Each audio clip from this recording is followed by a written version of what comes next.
bagaimana mungkin kami tidak percaya, ya Tuhan. Jika Engkau sendiri yang menyatakan kepada kami bahwa Engkau Allah, bahwa tidak ada Allah lain selain Engkau. Dan Engkau nyatakan itu melalui segala karya kuasa keajaiban-Mu di sepanjang sejarah di muka bumi ini. Kami bisa mengetahuinya ketika kami menyelidik kitab suci. Bagaimana kebesaran kuasa-Mu Engkau nyatakan kepada dunia yang dicatat oleh para nabi dan di dalam kitab Musa. Kami juga percaya ketika Engkau sendiri ya Allah datang ke dunia mengambil rupa seorang manusia sama seperti kami. Engkau hidup tinggal di antara manusia yang menolak Engkau. Tinggal di antara manusia yang hina, yang papa, yang menghambakan diri kepada dosa dan hidup di dalam penderitaan dan kehinaan. Engkau, ya Tuhan, menyatakan kuasa, kebesaran dan kasih-Mu ketika Engkau dipakukan di kayu salib dan berteriak, Eloi, Eloi, lama sabachthani. Supaya kami yang hina tidak lagi pernah berteriak, Allahku, mengapa Engkau meninggalkan aku? Sebab Engkau sudah mendamaikan kami dengan Allah. Terima kasih. Kami yang hina, Engkau beri janji pemeliharaan, penyertaan, pertolongan, perlindungan, bahkan sampai kepada kekekalan. Kami percaya. Itu sebabnya kami sungguh datang mendekat kepadamu dalam antusias ibadah, mencari wajah Tuhan, mencari kesukaan di dalam Engkau. Berkati kami, berkati hamba-Mu ini. Di dalam nama Kristus Yesus kami berdoa. Amin.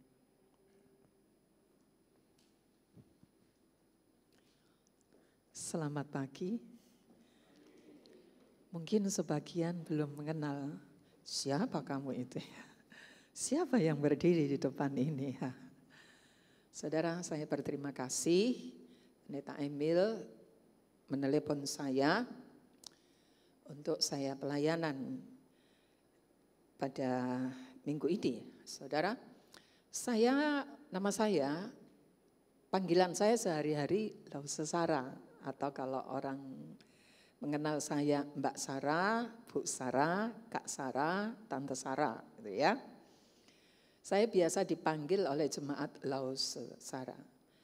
Saya menggembalakan dipanggil ya, GKT Pos PI, panggil. Saudara, mayoritas Islam, bukan hanya mayoritas Islam di mana-mana di seluruh Indonesia, kecuali kantong-kantong Kristen ya. Mayoritas Islam, tapi garis keras, saudara. Ya, saya pelayanan mulai 1 Juli 2007 sampai dengan sekarang. Jadi saya gembala. Jemaatnya tidak banyak, saudara, Pos PI ya. Dan bersyukur saya oleh topangan dan anugerah Tuhan, saya tetap pelayanan ya. Dan diberi kehormatan, penghargaan, hak istimewa oleh Tuhan untuk melayani Tuhan. Saudara, tema pada pagi hari ini yang diberikan kepada saya, antusias beribadah. Diambil dari Ibrani 10 ayat 25. Saudara, saya berlatar belakang Muslim. Ya. Papi saya Muslim, anaknya 6, Muslim semua kecuali mami saya, Katolik karena ele-eleong ini saudara, saya ada darah Belandanya ya. Mami saya marganya Vantinen ya, Albertine Vantinen, mami saya Katolik.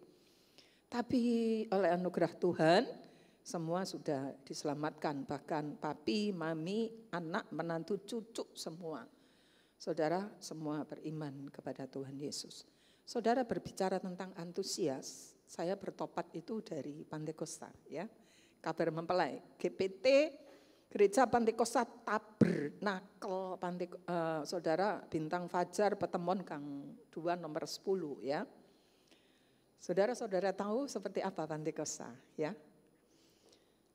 Saya ketika membaca kitab suci, dua tokoh yang saya kagumi, Rasul Paulus dan Daud.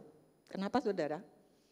Daud itu memiliki hubungan kedekatan dengan Tuhan sedemikian rupa. Dalam pujian, dalam mazmur saudara. Dalam kalau kita membaca bahkan di dalam Kisah Rasul itu Allah mengatakan, Daud itu hambaku, berkenan di hatiku. Saudara, tokoh yang kedua itu Rasul Paulus. Kenapa saudara? Ketika dia bertemu dengan Tuhan, saudara, dia tidak banyak ngomong lagi. Hidup matinya untuk Tuhan.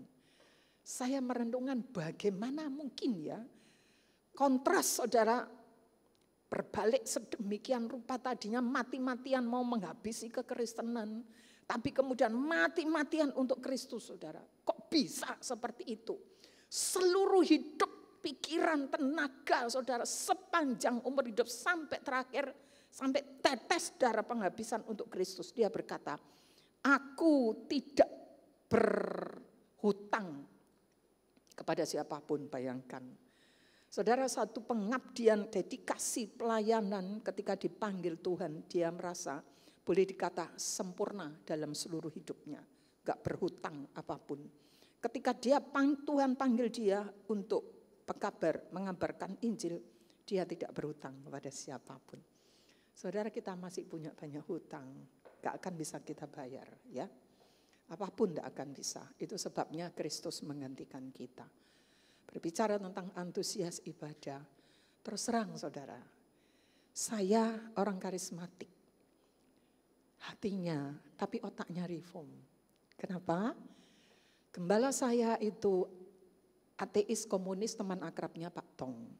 Jadi orientasi kami adalah Pak Tong, ya. Lalu kemudian saudara, ketika saya kemudian terpanggil untuk sekolah Alkitab, seseorang membiayai saya harus sekolah di Beji, Pantekosta. Lalu saya ngomong, nek sekolah Pantekosta, aku gak perlu sekolah, bilang gitu. Belajar di WA ya, bilang gitu ya. Akhirnya orangnya mundur dan adik saya yang membiayai masuk di SCT Aletheia.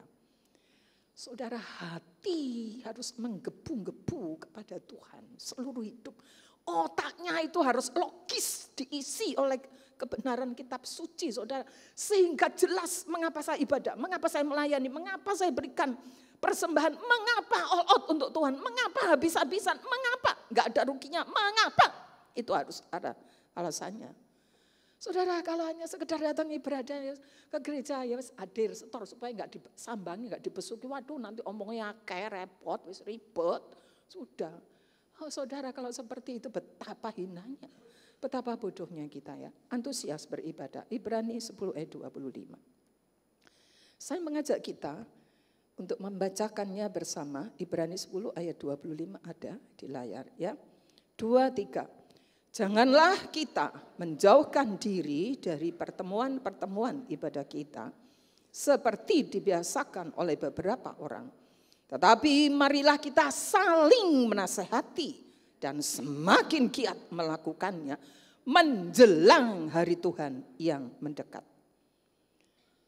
Bagaimana sikap dan pandangan kita tentang ibadah? Saudara, ada orang yang berkata, yang namanya beragama ya wajib lah ibadah. Wajib ibadah itu, wong Kristen yo nang gereja lah, wajib. Saudara, dari ini kita bisa mengerti bahwa konsep ibadahnya adalah wajib, kewajiban agama. Ibadah itu suatu kewajiban ritual agama, yang namanya beragama ya wajib lah. Saudara, yang namanya kewajiban itu bisa membebani. Wajib, kenapa wajib? Harus, kenapa enggak bebas sak karepe ae, terserah lah, ya harus bebas lah, kenapa wajib? Ya wajib, ya wis lah wajib, ya wajib. Saudara, lama-kelamaan bisa bosan saudara, enggak menarik. main HP, saudara. Sapa sing khotbah iku lagi. Apa tema iku maneh. Apa lagu iku maneh. Sapa sing main saudara. Daripada gitu, ngemal-ngemal ngafe. Grup, enak cara apa? Saudara. Tapi ada sisi lain, orang Kristen, saudara. Macam-macam ya, nang gereja lo. Gereja ibadah itu kepada Tuhan yang Maha Kuasa, yang berkuasa menentukan surga nerakamu, nasibmu, mati hidupmu.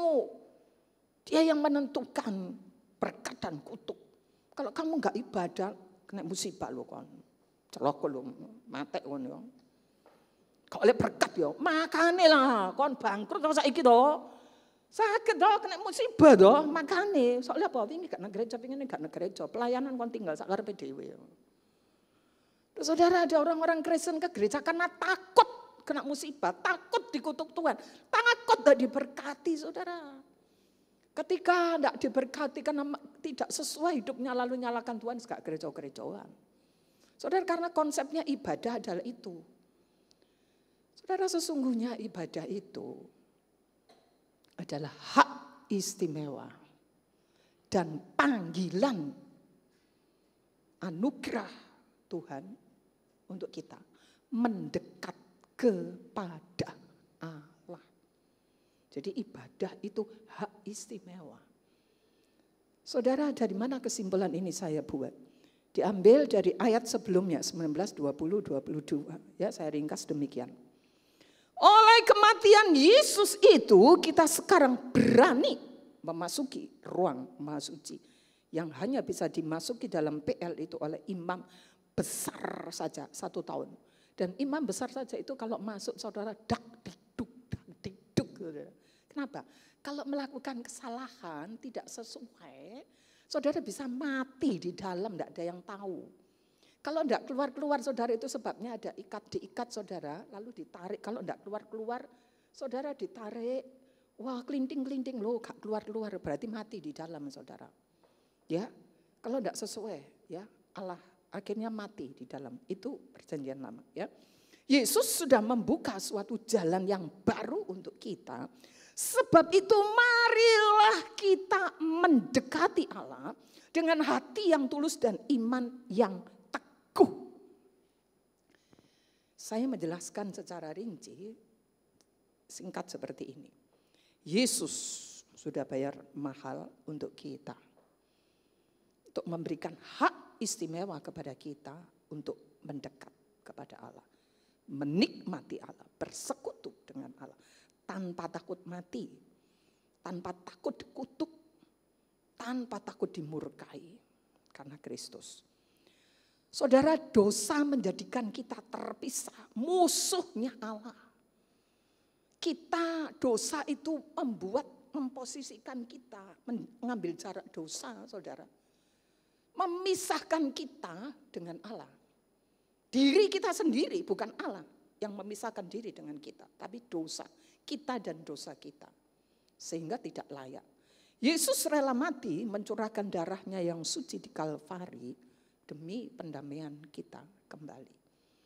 Jadi saudara, kematian pencurahan darah Kristus dia menjadi manusia adalah untuk mengembalikan posisi status kita yang jauh musuh menjadi dekat. Kematian Yesus menjadikan dirinya sebagai jalan dan tabir yang terbelah. Tabir itu tirai korden ya. Yang di bait Allah itu saudara menjadi terbuka agar kita bisa mendekati Allah. Saudara, tidak ada seorang pun dalam perjanjian lama pun saudara. Ketika Allah hadir itu saudara, saudara suaranya itu seperti desau dan mengerikan sekali. Sampai orang Israel berkata, janganlah sudah Musa, kamu saja, kami takut ini ngeri. Kalau sudah kamu saja yang mendekat, mendengar Allah nanti sampaikan kepada kami. Dan kita saudara bisa dengan bebas. Yesus juga menjadi imam besar kita demi menjamin keintiman relasi. Singkatnya seperti ini. Yesus kematian, kebangkitan dan kenaikan Yesus ke surga saudara. itu demi memulihkan kita, hubungan kita dengan Allah. Lalu menjadi imam besar untuk meneguhkan, memastikan bahwa hubungan kita yang pulih dengan Allah itu terjamin sampai kekal. Itu sebabnya Rifon katakan, sekali selamat tetap selamat. Maksudnya apa? Yang menjamin itu Yesus bagi kita. Bukan kita, bukan usaha kita, bukan iman kita, bukan pelayan kesalahan kita. Tapi Yesus, dia menjadi imam besar, saudara, menjadi pembela. Karena iblis itu terus menerus mendakwa. Itu ya, Sarah itu kemarin itu yang bolos itu, Sarah kemarin itu ya, harusnya doa itu dia begini-gini. Yesus menjadi pembela. Darahku menutup segala dosa. Dan Yesus bersyafaat tujuannya apa? Menguatkan kita. Supaya kita teguh di dalam iman dan di dalam relasi yang harmonis dengan Allah. Saudara, itu karya satu paket Yesus. Ya. Itu sebabnya saudara, anugerah terbesar Allah bagi kita bukan surga, bukan pengampunan, bukan kelahiran baru juga, bukan berkat pemeliharaan Tuhan atas kita, melainkan pribadi Allah sendiri. Saudara, waduh pengampunan luar biasa ya, waduh surga luar biasa ya, waduh hidup baru luar biasa ya, waduh pembenaran luar biasa ya, waduh Roh Kudus itu luar biasa ya. Kalau itu semua luar biasa, melampaui itu yang terbesar adalah Allah sendiri. Tidak ada sesuatu apapun yang bisa dibandingkan dengan pribadi Allah. Dan tidak ada harga yang sedemikian mahal yang harus dibayar oleh kematian pencurahan darah Kristus selain mengembalikan kita kepada Allah. Untuk kita memiliki relasi hubungan, keintiman, kedekatan, keharmonisan dengan Allah. Bukan hanya sekarang ketika menjadi orang Kristen. Saudara, ketika kita pelayanan, ketika kita beribadah. Tapi sampai kepada kekekalan, saudara. Anugerah terbesar adalah diri Allah sendiri. Kita bisa menikmatinya, kita bisa bersukacita, kita bisa bersyukur, saudara. Ketika kita susah, saudara, hanya dekat Allah saja. Dia gunung batuku, aku beria-ria seperti anak rusa yang melompat-lompat, saudara. Menikmati kalau kita itu, saudara, nonton drakor dracin, saudara. Nonton, buka TikTok bisa berjam-jam, saudara. Nonton bioskop semuanya bayar.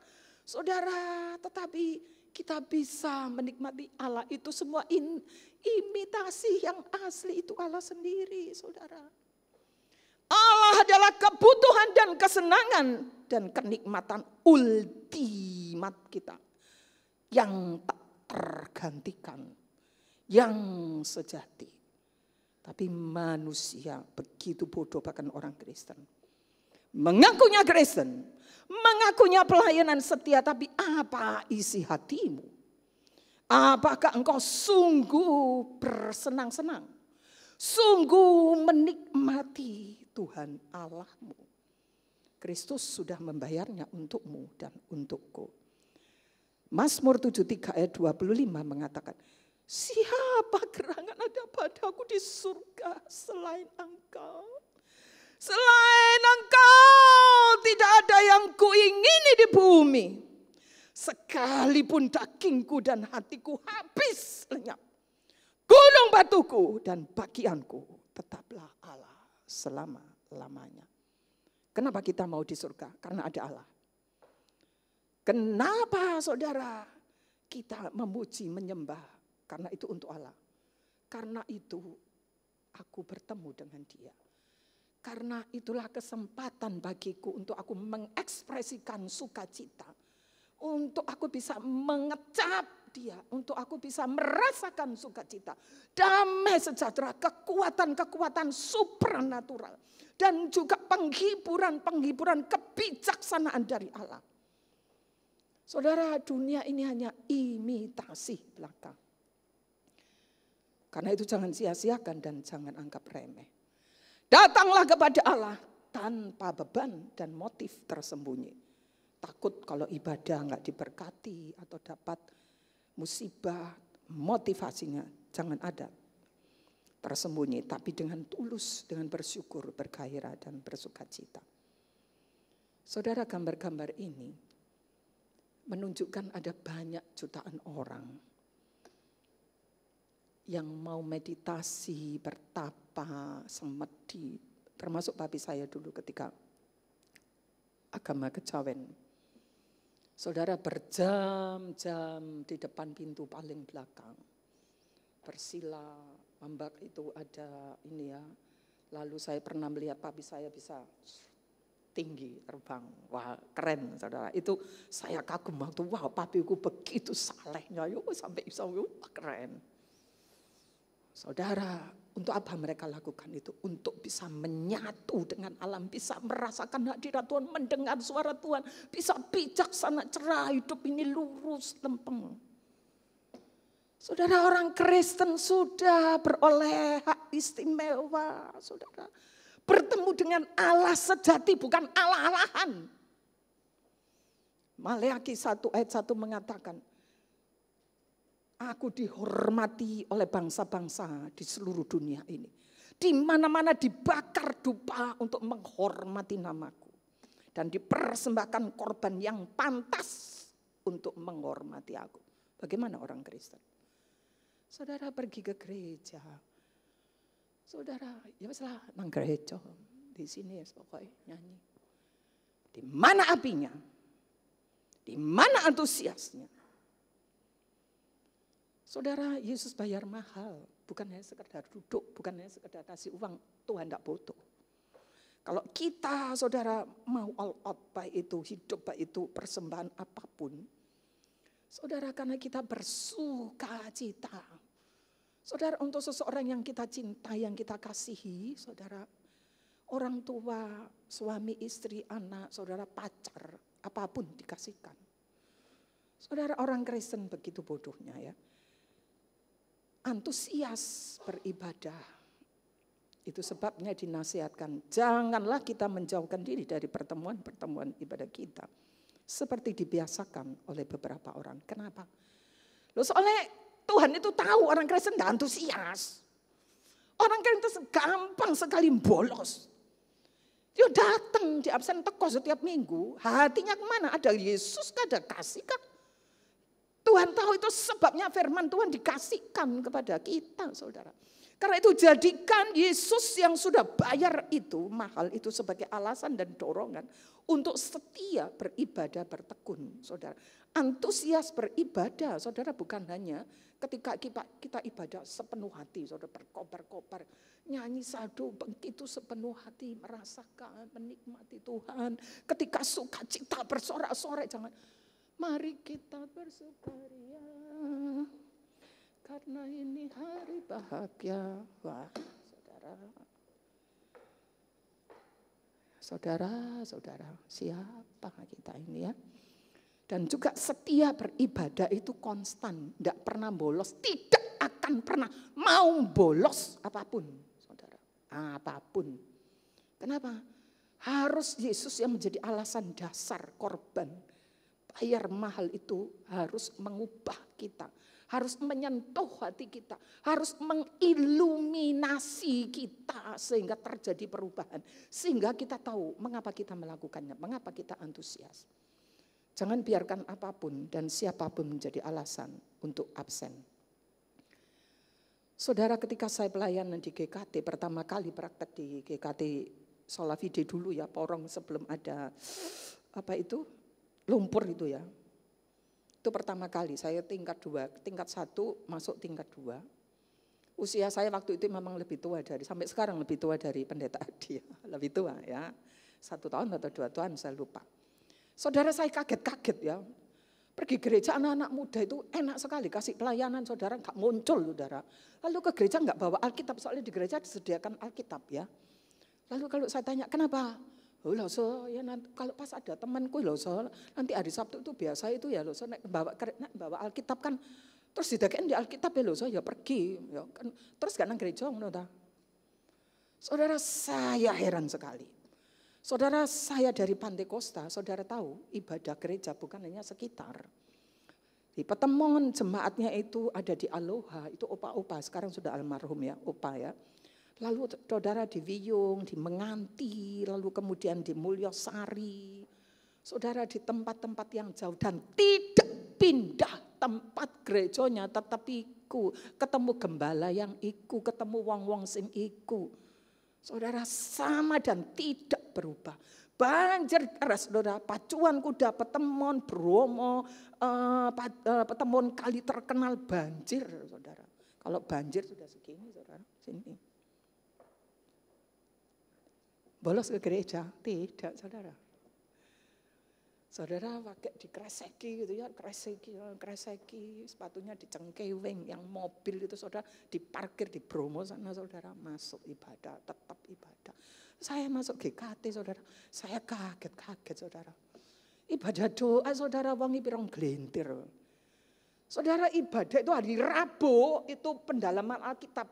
Wajib hadir yang mau melayani. Siapa yang enggak mau melayani, saudara, untuk Tuhan? Wajib hadir, wajib perpuluhan. Kalau enggak perpuluhan dipanggil. Nanti ya, Sarah kamu tinggal ke tempat itu berarti enggak perpuluhan, saudara. Nanti itu ya, itu berarti enggak ini, saudara. Rabu, Jumat, doa malam jam 7 sampai jam 4 pagi. Saudara yang kerja sekolah itu pulang terpaling malam jam 12. Yang pagi paling yang nganggur-nganggur ibu-ibu yang gitu ya. Dan hari Minggu. Saudara, ibadah itu saudara, kalau kita cuma 1,5 jam ya, atau 2 jam lah. Kami saudara 3 jam. 3 jam loh saudara. Ibadah Rabu. Saya pulang sekolah saudara, punya sakit emah gitu ya. Duduk di belakang, bawa roti, makan coklat. Soalnya apa? Saudara, pendalaman kitab 2 jam. Banyak firman Tuhannya, kalau penyembahan cuma 1/2 jam, tapi penyembahannya banyak. Tapi yang hadir saudara, di GSJA juga sama. Saya pernah pelayanan setelah ada terjadi sesuatu ya saudara. Sana saudara, wah gerejanya apalagi doa ya. Waduh saudara, ketika saya masuk GKT saya kaget. Nang di kabeh wong-wong iki. Waktu pelayanan itu nang diam. Hatinya kemana? Kau kira siapa dirimu dan siapa diriku? Begitu seenaknya saja. Saudara, dikatakan seperti dibiasakan oleh beberapa orang. Ini berarti ada indikasi orang Kristen biasa bolos. Itu dari dulu sudah ada. Kita ini tidak kebal akan dosa godaan, saudara. Karena itu saudara, tetap tinggal di dalam persekutuan Kristen, dalam ibadah itu kekuatan kita. Saudara, itu kekuatan kita. Jadikan ibadah itu suatu hal yang menyenangkan. Saudara, dikatakan, aku tidak suka kepada kamu dan tidak berkenan kepada ibadah dan persembahanmu. Allah murka terhadap sikap dan cara penyembahan yang tidak menghormati Tuhan. Semaunya sendiri, sekedar hadir, lupa hidup kita itu adalah korban. Diri kita adalah bait Roh Kudus. Yang namanya bait saudara harus suci, saudara harus sungguh-sungguh layak, saudara menjadi kehadiran Allah Roh Kudus. Datang ke gereja sakarepe dhewe telat. Jam piro? Oh, sik engko ae ngenteni. Ngenteni engko sik ae. Ngenteni sik, ya. Nyanyi ya wis lah nyanyi persembahan. Saudara. Lupa diri kita itu adalah korban persembahan. Dan korban persembahan itu harus berkenan kepada Allah, harus sesuai sepadan dengan anugerah kasih dan pribadi Allah yang kudus. Tidak boleh sembarangan saja. Saudara, kalau untuk yang lain kita itu mau begitu, enggak usah didorong. Ayo nge-mall. Ayo drakor iki lho api. Diri kita juga enggak mendorong diri sendiri. Saudara, enggak usah disuruh, sudah senang sakarepe dhewe, dihentikan aja sulit, saudara. Saudara, antusias beribadah. Antusias beribadah itu juga harus diwujud nyatakan dengan saling menasehati. Dikatakan, tetapi marilah kita saling menasehati dan semakin giat melakukannya. menjelang hari Tuhan yang mendekat. Kalau ini dikaitkan di ayat 26 dan 27 itu ada konsekuensi. Saya nggak suka kalau untuk konsekuensi, tapi ini fakta. Kalau kita tidak bertobat main-main, saudara, kita mengaku diri Kristen, saudara, maka akibatnya ayat 27 itu ya, akan terjadi kehancuran. Saya pikir saya orang Kristen, aman, selamat. Yesus berkata, "Nyahlah kamu, aku tidak kenal engkau." Tuhan terus serang. Itu berarti selama ini orang-orang Kristen, hamba-hamba Tuhan, merasa diri baik-baik saja. Pada hari kiamat Tuhan berterus terang. Saudara, kalau hal itu sudah tidak ada perubahan, tidak ada kesempatan lagi. Itu sebabnya dinasehati, saling menasehati demi memelihara keeratan persekutuan dan mengobarkan api antusias beribadah. Saudara, kenapa? Karena ada kecenderungan orang Kristen bolos dan meninggalkan persekutuan, mencari hal yang imitasi untuk memenuhi. Kok masih enggak puas ya? Kok masih enggak senang ya? Cari terus saja, enggak puas saudara. Kenapa yang dicari itu, yang didapat itu yang imitasi, bukan yang asli. Sukacita, saudara, kasih, kebahagiaan itu Allah yang beri. Dunia ini mengimitasi saja. Saudara, seperti apa sih saling menasehati? Itu digambarkan di ayat 24, itu luar biasa ya. Dan marilah kita saling memperhatikan supaya kita saling mendorong. Kata mendorong itu saudara memicu, memprovokasi seseorang sampai orang itu terprovokasi. Ya, gitu saudara, itu menasehati. Jangan saudara orang Kristen ini, oh kok bangku kosong kemana? Si A harusnya kan dia pelayan A, kenapa enggak ada ya? Kenapa saudara? Ayo kita kunjungi, kita datang. Oh, sudah enggak. Saudara, kita lalu berhenti. Enggak berhenti. Oh tidak saudara. Alkitab gambarkan itu kita harus memicu, memprovokasi, bukan sekedar menasehati. Apa yang dilakukan, tapi menyulut pikiran dan perasaan orang itu, kita harus berdoa. Kita harus meminta hikmat gimana kan. Kita harus terus menerus melakukan sampai orang itu kembali. Saudara, saling menasehati. Kenapa? Saudara, karena kita semua bisa cenderung, kita bernatur dosa. Jujur saja saudara, drakor ambek derajin kungfu ya, saudara lebih menarik daripada khotbahnya Losesara. Wis ngetokno duwe, ngantuk, belum lagi tiap bulan perpuluhan, bensin, timbangan di tiga ngono, drakor, derajin, sehari 24 jam kurang enak. Gak ilok saudara. Siapa dirimu? Saudara, kita itu begitu brengsek, hina, bajingan, penjahat, pemberontak. Tidak layak sedikit pun untuk bertatap muka, bertemu dengan Allah. Kita layaknya diinjak-injak saudara, digantung, dijantur, gantung balik-balik saudara, cek kapok itu ya kita ini. Loh itu kehinaan karena dosa. Saudara, dosaku cuma apa? Saudara, ketika kita iri, ketika kita sombong, dosa sedikit saudara, saya berikan gambaran seperti ini ya. Misalnya saya ini Tuhan ya misalnya ya, lalu Pak Edi gitu ya. Edi, enak ya kalau ilustrasi gampang ya, saya jambal-jambal gitu ya. Edi, ngadeg, berdiri. Lalu kalau Pak Edi bilang, ngapain ngadeg, pegel aku, duduk. Padahal ini yang suruh Allah ya. Edi, ngadeg, duduk. Edi! Wah, dia bangkang itu saudara, kurang ajar tidak saudara. Ini Allah loh. Berarti saudara, dia tidak menganggap saya Allah. Aku mau duduk sakarepku, mau apa lu? Mau apa lu? Ya aku mau apa? Tak habisin lu. Siapa kamu? Bangkang-bangkang ke aku. Itu saudara. Betapa jahatnya kita, dosa sekecil apapun. Itu berarti kita sama sekali tidak menghormati Allah. Memperlakukan Allah sebagai Allah. Betapa jahatnya kita. Kalau kita itu menjadi seteru, musuh terpisah dari Allah, itu layak. Saudara, kita berteriak Eloi Eloi, Allah sama sekali tidak menghadapkan wajahnya kepada kita. Karena itu saudara, antusiaslah beribadah. Dengan sukacita, dengan gairah seperti pemazmur katakan. Ketika orang berkata, mari kita ke rumah Tuhan. Aku mendahului orang-orang lain datang ke gereja, ke rumah Tuhan.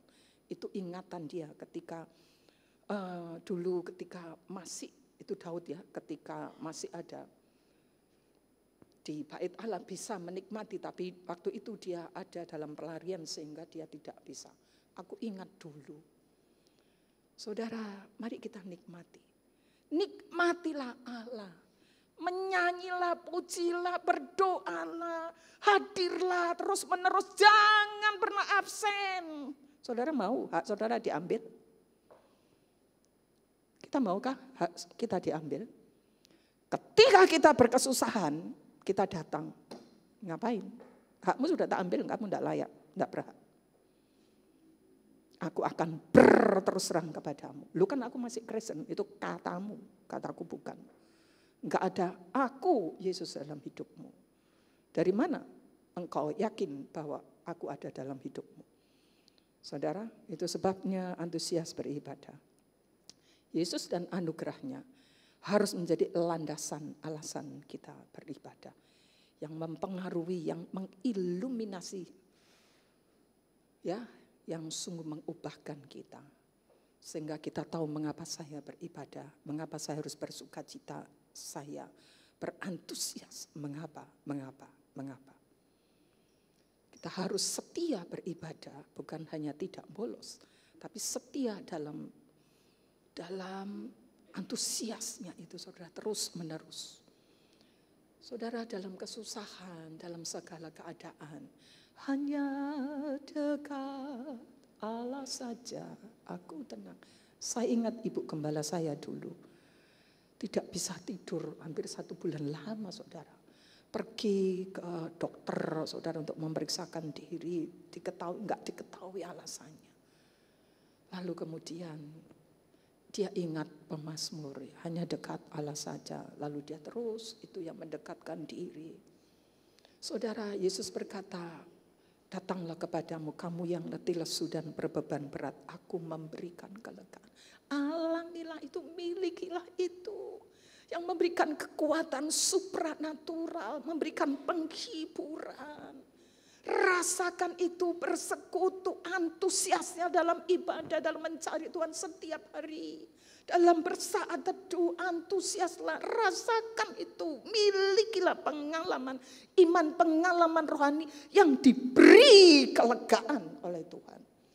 Yang merasakan ketenangan sehingga dunia ini menjadi suram, kan ada lagunya. Dunia ini menjadi suram bagiku. Apa? Aku membutuhkan uang, aku membutuhkan ini itu, tapi itu bukan segala-galanya. Kita harus saling menasihati, mengingat dengan sepenuh.